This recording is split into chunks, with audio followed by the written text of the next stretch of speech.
कल्पना गर्नुहोस्, तपाईँ पृथ्वीको सबैभन्दा चिसो ठाउँमा हुनुहुन्छ। तापक्रम -50 डिग्री, चारैतिर केवल बरफ र तपाईँको एकमात्र सहारा जहाज। तपाईँको आँखा अगाडि चकनाचुर हुँदैछ। अब तपाईँको अगाडि दुई विकल्प छन्, हार मान्ने वा इतिहास बनाउने। यो कथा हो सर अर्नेस्ट शेकल्टन र उनको टोलीको, जसले असम्भवलाई चुनौती दिए र मृत्युलाई हराए। सन् 1914 जब संसार पहिलो विश्वयुद्धतर्फ बढिरहेको थियो, त्यसै बेला एक मानिसले पृथ्वीको अन्तिम अनछोएको भाग पार गर्ने सपना देखे। उनी थिए अर्नेस्ट शेकल्टन। उनको लक्ष्य स्पष्ट थियो, अन्टार्कटिका महादेशलाई एक किनाराबाट अर्को किनारासम्म पैदल पार गर्ने।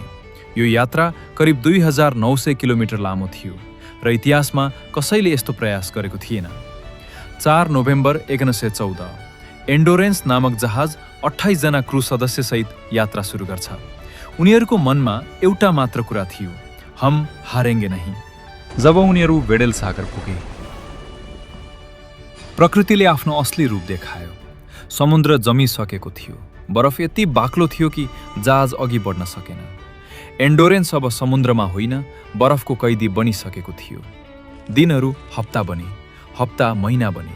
10 महिनासम्म उनीहरू त्यही बरफमा फसेर बस्न बाध्य भए। अन्ततः अत्यधिक दबावका कारण जहाज चकनाचुर भयो र समुद्रमा डुबियो। अब उनीहरूसँग केही पनि बाँकी थिएन, न जहाज, न सम्पर्क, न कुनै आशा। अब सुरु भयो वास्तविक सङ्घर्ष। -50 डिग्रीको चिसो, तुफानी हावा र सीमित खाना। उनीहरूले पेङ्गुइन र सील शिकार गरेर जीवन बचाए। कहिलेकाहीँ आफ्नै कुकुरहरू पनि बलि चढाउनु पर्यो। तर सबैभन्दा ठुलो चुनौती थियो मानसिक दबाव। दिनदिनै एउटै दृश्य, न कुनै नयाँ आशा, न कुनै उद्धारको सङ्केत। तर शेकल्टनले एउटा कुरा कहिल्यै हुन दिएनन्, आत्मबल कमजोर हुनु। उनले आफ्ना साथीहरूलाई व्यस्त राखे, गीत गाउन लगाए, हाँस्न सिकाए, किनकि उनी जान्थे पहिले मन हार्छ, त्यसपछि शरीर।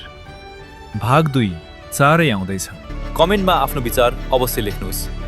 यदि भिडियो मन पर्यो भने लाइक गर्नुहोस् र यस्तै अपडेटका लागि च्यानललाई सब्स्क्राइब गर्नुहोस्। धन्यवाद।